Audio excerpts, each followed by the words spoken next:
Baik, selamat pagi teman-teman sekalian. Pagi, luar biasa, tetap semangat. Semoga teman-teman semua masih semangat ya. Harusnya masih semangat karena habis ujian. Nah, pada kesempatan kali ini kami akan mempresentasikan mengenai berpancasila dalam kehidupan global. Namun sebelum kita masuk ke dalam presentasi ini, izinkan kami untuk memperkenalkan diri. Saya Indonesia Rara. Saya Maria Lukis, dan saya Safir Zain. Saya Jaya Jamila. Nah, teman-teman, pada kesempatan kali ini kami akan mempresentasikan mengenai berpancasila dalam kehidupan global, yaitu kekuatannya, apa peluangnya, apa kelemahannya, dan apa saja tantangannya. Langsung saja masuk ke materi yang pertama, yaitu kekuatan. Jadi sebagai warga Indonesia, kita tentu tahu bahwa Pancasila itu merupakan pedoman hidup bangsa Indonesia. Apalagi Pancasila itu sangat dibutuhkan dalam kehidupan global yang dimana ini membuat derah arus akan budaya negara lain, perkembangan teknologi, dan juga pertandingan antar negara. Dan tentunya Indonesia itu memiliki Pancasila yang dimana itu menegaskan nilai-nilai manusia seperti religius, ketuhanan, kemanusiaan, persatuan, musyawarah, dan juga keadilan. Jadi Pancasila ini itu memberikan kekuatan besar pada bangsa Indonesia di masa era globalisasi ini. Seperti pertama itu menegaskan jati diri dan identitas diri bangsa. Pancasila ini seperti kompas moral agar bangsa Indonesia itu tidak terikut oleh deras arus buruk dari globalisasi. Jadi Indonesia ini tetap memiliki nilai kualitas dan juga keunikan sendiri sebagai bangsa yang religius, juga bersatu, juga bermusyawarah. Yang kedua itu dasar etika dalam kerjasama internasional maupun nasional.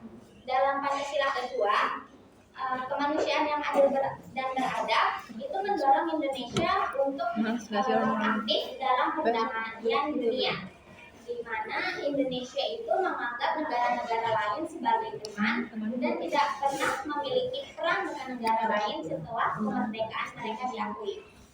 Yang dimana ini itu membuat Indonesia sangat dihormati oleh PBB sebagai negara akan menolak atau tidak pernah berpihak pada salah satu pihak.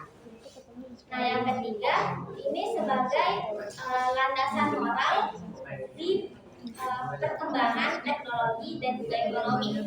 Pancasila memberikan arahan agar rakyat Indonesia sendiri itu tidak selalu tertuju dengan mengejar perkembangan materi, tapi juga melihat dari sisi keadilan sosial. Seharusnya ini lebih diperhatikan oleh pemerintah, di mana mereka itu seharusnya tidak boleh terlalu mengejar materi sendiri atau menguntungkan diri sendiri, tapi malah berdampak pada rakyat biasa, seperti yang terjadi saat ini, di mana terjadi penambangan liar yang membuat banjir dan tanah longsor, yang dimana dampaknya itu kepada warga masyarakat sendiri. Yang keempat itu ada ketahanan budaya, juga selektif dalam budaya asing. Karena Indonesia ini negara yang geografinya sangat luas, tentu saja itu membuat Indonesia ini memiliki banyak budaya, suku maupun adat. Tapi sejak dulu Indonesia itu berhasil mempertahankan budaya-budaya mereka, baik budaya seni seperti suku adat, dan juga budaya-budaya sosial seperti gotong royong atau musyawarah mereka. Di sini menunjukkan bahwa Pancasila itu memberitahu pada bangsa Indonesia, pada warga Indonesia, mana budaya yang bisa mereka pertahankan budaya yang bisa mereka terima dari negara lain, karena pada dasarnya Indonesia itu termasuk negara yang cukup terbuka pada budaya negara lain. Yang terakhir itu ada kekuatan di bidang militer. Tentu saja ini ada di Pancasila ketiga, yaitu Persatuan Indonesia. Di sini sudah sangat terlihat bahwa sejak dulu Indonesia, bangsa Indonesia itu sebelum ada Pancasila, bahkan mereka itu sudah sangat nasionalis.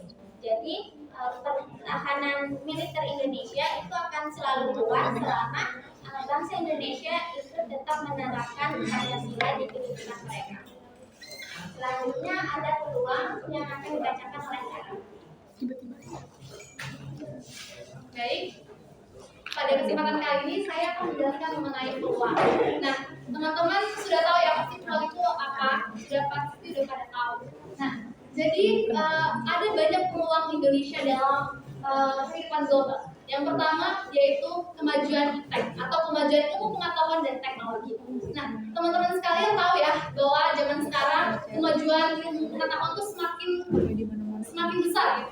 Kita lihat aja setiap tahunnya ada penelitian-penelitian baru yang membuka wawasan-wawasan kita terhadap sesuatu atau isu yang terbaru. Selain itu juga kemajuan teknologi juga semakin besar. Kita tahu ya sebelumnya kita zaman SD kita ujian masih pakai kertas, kita ujian masih pakai pensil dan kertas. Tapi seiring dengan perkembangan zaman, seiring dengan kemajuan teknologi, kita mulai ujian dengan laptop, tab, HP, dan komputer dan lain sebagainya. Itu merupakan salah satu contoh bahwa adanya kemajuan ilmu pengetahuan dan teknologi di Indonesia. Lalu apa peluangnya? Dengan adanya kemajuan ilmu pengetahuan dan juga teknologi, sumber daya manusia Indonesia akan semakin meningkat. Mereka berpeluang untuk berkompetisi di kancah internasional karena mereka memiliki sarana-sarana tadi melalui pengetahuan dan juga teknologi mereka. Kemudian yang kedua yaitu sumber daya alam. Gak usah jauh-jauh, di Kalimantan Timur sendiri sumber daya alam kita sangat melimpah. Contohnya, kita punya batu bara, kita punya air Kaltim. Selain itu juga kita punya sungai yang sangat luas, kita punya perkebunan sawit yang besar, dan dimana ini menjadi salah satu sumber daya alam kita. Lalu apa peluangnya? Dengan adanya sumber daya alam yang luas ini, dengan ada sumber daya alam yang banyak yang berpotensi ini, kita bisa mengundang investor internasional untuk menginvestasikan uang mereka di Indonesia. Dengan begitu, perekonomian kita secara nasional bisa terus meningkat karena adanya investor-investor tadi. Kemudian yang ketiga, yaitu adanya keberagaman dan juga pariwisata yang sangat indah. Kita lihat teman-teman, di sini ada beragam adat yang dimana ini cuma ada di Indonesia, tidak ada di negara lain. Ini merupakan salah satu keunikan Indonesia yang bisa mengundang turis-turis internasional untuk datang ke Indonesia. Ini akan meningkatkan perekonomian Indonesia tentunya. Karena dengan adanya turis-turis internasional datang ke Indonesia, selain perekonomian misalnya dengan mereka membeli tiket pesawat ke Indonesia itu menambah ekonomi Indonesia, juga menambah perekonomian masyarakat yang mereka datangi, karena bisa saja masyarakat yang di tempat atau di daerah wisata itu membuka usaha oleh-oleh, dan itu bisa meningkatkan perekonomian mereka. Kemudian selain itu ada industri halal dunia. Kenapa? Kita tahu mayoritas penduduk Indonesia ada beragama Muslim, yang dimana Indonesia juga menjadi salah satu negara dengan penduduk Muslim terbesar di dunia. Dengan adanya peluang ini, Indonesia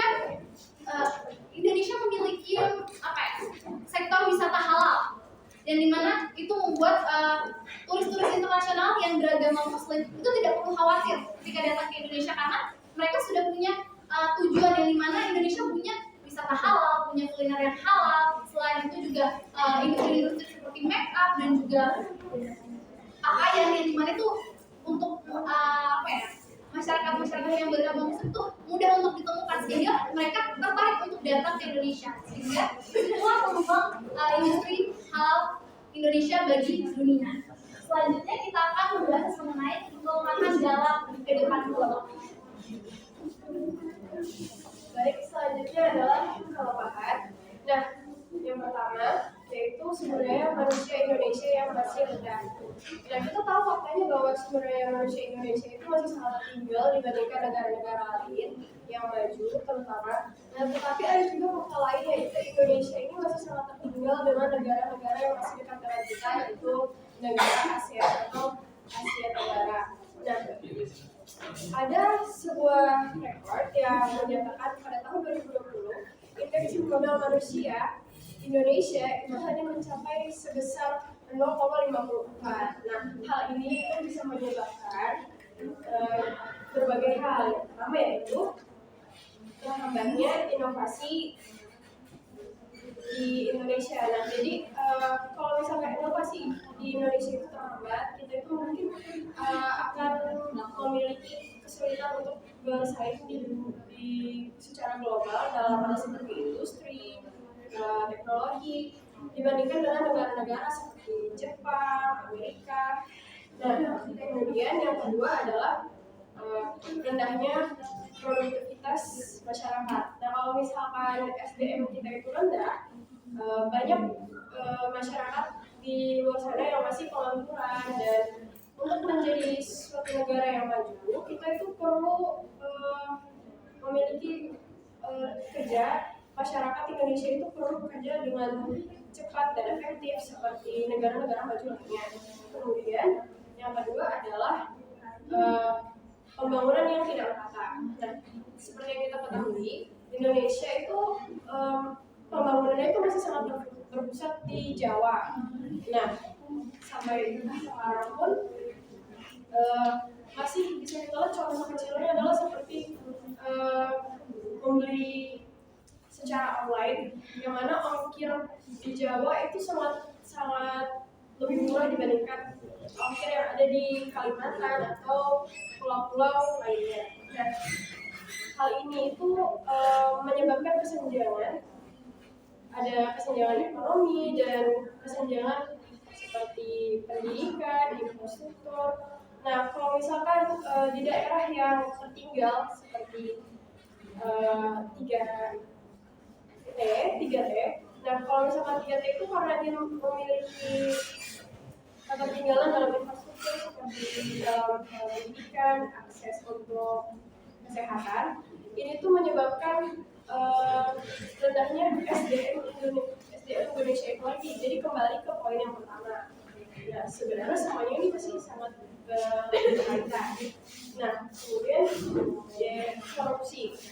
Tingginya korupsi di Indonesia itu sempat tercatat sampai jumlah 271 kasus. Mungkin sekarang akan bertambah karena masih melaporkan kasus korupsi yang terjadi di Indonesia. Nah, kasus korupsi ini bisa memiliki dampak negatif ke Indonesia seperti halnya yang paling umum yaitu menurunkan minat investor asing untuk berinvestasi di Indonesia. Kenapa? Karena kasus risiko ini menjadi seperti pandangan negatif bagi investor asing.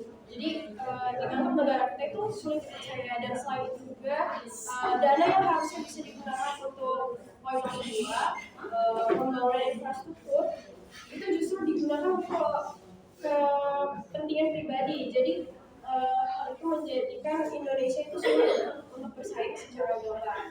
Kemudian yang terakhir adalah sumber daya alam yang masih belum dikelola secara baik.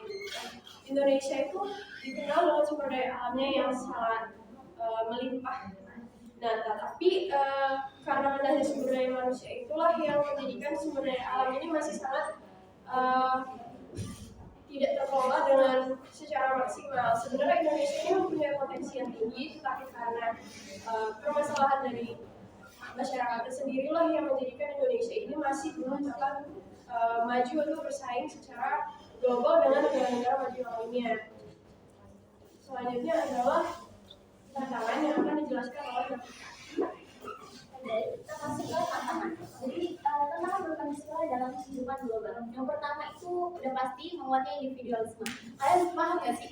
Individualisme itu paham atau sikap yang dia itu menempatkan kepentingan pribadinya itu sebagai prioritas dibandingkan kepentingan bersama. Nah, kalau dari sini tuh bisa menggunakan solidaritas dan kepentingan sosial. Contohnya aja kayak ada orang yang dia tuh enggan banget disuruh kayak ikut kerja bakti atau kayak membantu tetangga. Kenapa? Karena mereka berpikir kalau itu tuh merupakan bukan tanggung jawabnya. Jadi kayak dia malas, dia lebih mengutamakan kepentingan pribadinya. Misalnya dia kayak udah mau nonton ini aja, itu kayak kepentingannya dia daripada membantu tetangganya atau kayak kerja bakti atau kerja sosial. Nah kemudian tantangan yang kedua itu masuknya budaya asing. Budaya asing itu sebenarnya bisa membawa wawasan luas dan perkembangan kreativitas. Namun di lain sisi itu bisa mengurangi atau menghilangkan identitas budaya lokal. Nah contohnya aja tuh kayak sekarang banyak remaja yang pakaiannya itu mengikuti budaya luar. Nah itu tuh tidak sesuai dengan norma di daerah budayanya mereka sendiri. Nah kemudian tantangan yang ketiga itu tuh sikap intoleransi. Kalian tahu kan toleransi itu tuh kayak menghargai sebuah perbedaan, dari perbedaan agama, budaya, suku, adat, ras atau apapun. Nah kalau intoleransi ini adalah kebalikannya di mana itu tuh tidak menghargai perbedaan. Nah, kalau misalnya kalian tidak menghargai perbedaan itu, kalian kayak menghilangkan rasa aman atau harmonis kepada masyarakat sekitar. Kemudian kayak misalnya ya, ada orang nih yang nggak mau semisal kayak bekerja sama di perusahaan karena dia berbeda budaya, agama atau suku gitu. Nah itu tuh bisa membuat perkembangan itu menurun karena manusia itu tidak bersatu, mereka tuh malah berpecah belah kayak berbeda gitu. Kemudian yang terakhir itu adalah tantangan radikalisme. Tantangan radikalisme itu adalah paham yang menginginkan perubahan secara drastis cepat tapi dengan kayak cara yang di luar aturan gitu. Contohnya tuh kayak misal kita lagi bermusyawarah nih, atau kita kayak lagi ingin berpendapat bersama teman-teman kita. Nah itu tuh dia maunya cuman pendapatnya dia yang diterima, bukan pendapat orang. Nah dari situ dia tuh kalau semisal pendapat yang ingin diterima, terus orang-orang kan bakal marah tuh karena pendapatnya nggak diterima. Nah si orang ini tuh udah siap kayak kekerasan. Nah dari situ tuh bisa menjadi perpecahan masyarakat. Kemudian selanjutnya kita ke materi yang terakhir, yaitu Pancasila sebagai pemandu utama. Nah, Pancasila itu berperan sebagai atau bahkan dianggap sebagai ideologi atau pandangan hidup yang berperan sebagai bintang atau lintasan yang berperan untuk menghadapi tantangan, baik itu tantangan secara lokal, tantangan secara nasional maupun tantangan secara internasional. Nah, jadi peran Pancasila itu diantaranya adalah Pancasila sebagai pedoman hidup. Jadi, dengan mengamalkan nilai Pancasila itu juga menjadikan kita mengamalkan pedoman-pedoman hidup yang bisa kita amalkan dalam kehidupan sehari-hari.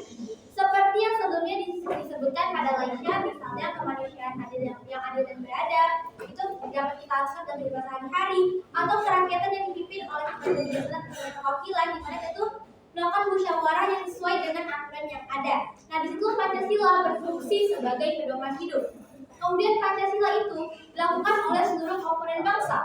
Jadi semua komponen bangsa, baik dari strata masyarakat, strata aparat, dan strata pemerintahan, melaksanakan nilai-nilai Pancasila sesuai peran dan tanggung jawab yang mereka lakukan. Kemudian Pancasila sebagai solusi untuk menghadapi tantangan global, seperti yang Novita sebutkan sebelumnya tentang individualisme, radikalisme, atau bahkan paham intoleransi. Dengan Pancasila itu sebagai sebuah solusi yang solutif. Tapi Pancasila ini tidak menghapus kepentingan pribadi, tetapi menyeimbangkan antara paham pribadi dan paham bersama itu secara seimbang. Sehingga tidak ada namanya radikalisme, intoleransi, karena Pancasila memiliki peran untuk melaksanakan nilai-nilai moral tersebut. Kemudian komponen Pancasila itu dilakukan dengan diskusi strategis.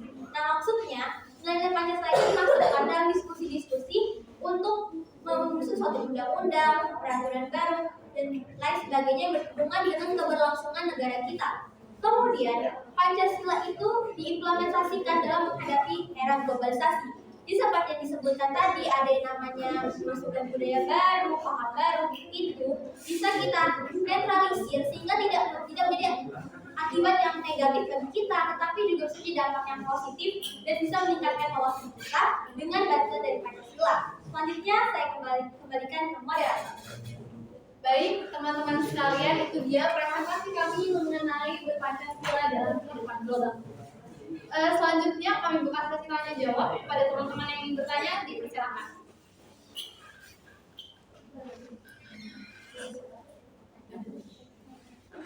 Silakan.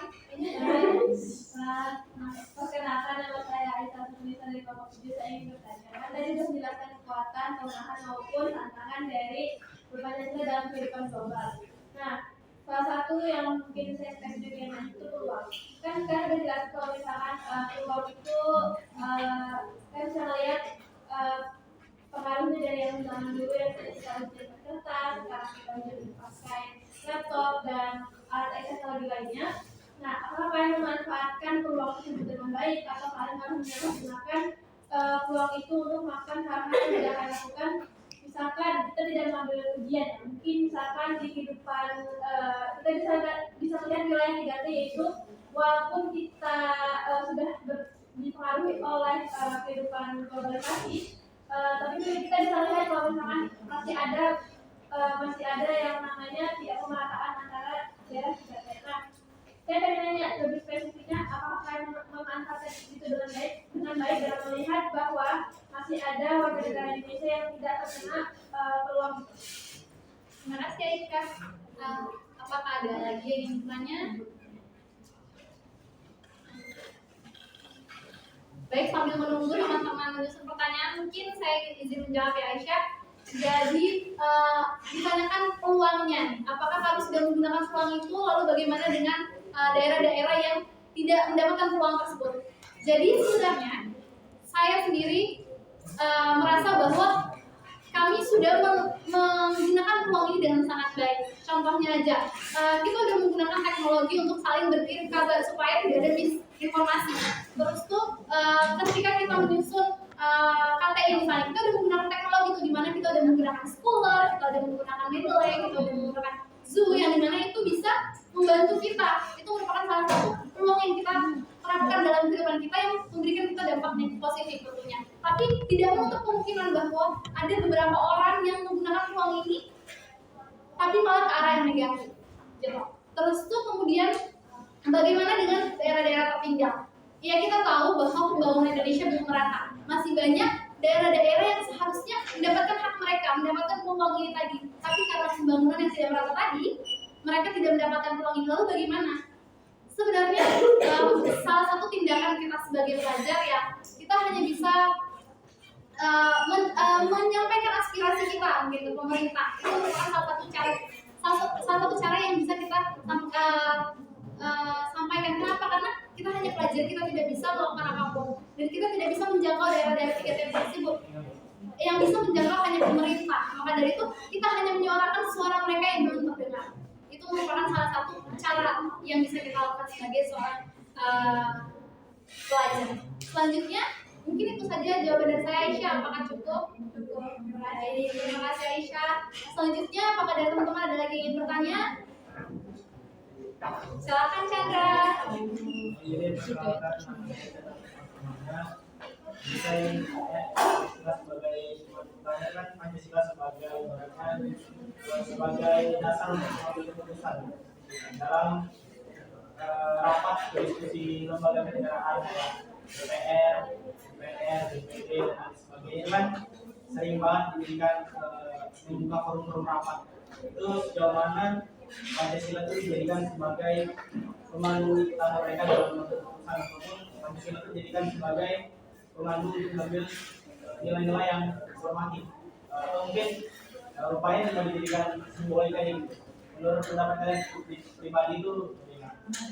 Baik, terima kasih atas pertanyaannya. Ini pertanyaan yang sangat bagus ya. Nah, jadi menurut pendapat saya, memang nyatanya Pancasila itu ada yang diterapkan dengan baik, ada juga yang belum. Itu fakta di lapangan. Nah, seperti yang Chandra bilang tadi, itu di di ranah-ranah rapat antara DPRD, DPR, dan MPR, memang Pancasila itu menjadi landasan dalam membuat keputusan.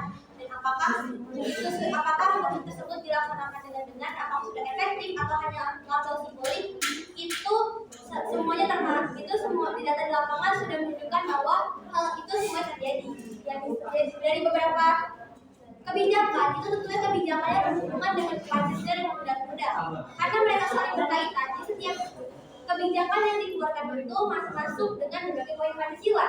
Namun nyatanya masih ada beberapa kebijakan di luar sana yang sedikit menentang dari Pancasila, apalagi yang berhubungan dengan hak asasi manusia. Jadi tidak dapat kita pungkiri bahwa Pancasila itu juga dipakai dalam menentukan suatu keputusan dalam membuat kebijakan. Tetapi nyatanya di lapangan juga masih ada yang menjadikan Pancasila itu hanya sebagai simbolik dalam membuat suatu keputusan. Ada yang ingin ditanyakan lagi, Chandra? Baik, itu dia presentasi dari kami. Kurang dan lebihnya kami mohon maaf. Kami tutup presentasi kami pada pagi hari ini. Selamat pagi teman-teman sekalian. Pagi.